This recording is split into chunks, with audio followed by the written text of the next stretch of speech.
right, Toogie, what do you think? I think I'm going to go hike the crap out of the Mendenhall Glacier. All right, Kel, you ready? Yeah, hike the crap out of it. Ditto.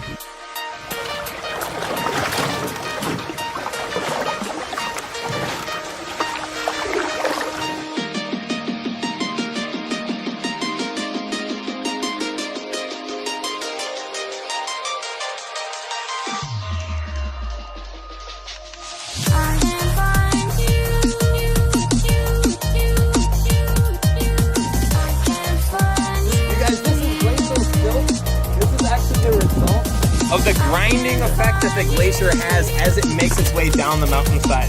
So anything that gets caught in between the bedrock and the glacier, so any rocks get ground down into this powder consistency.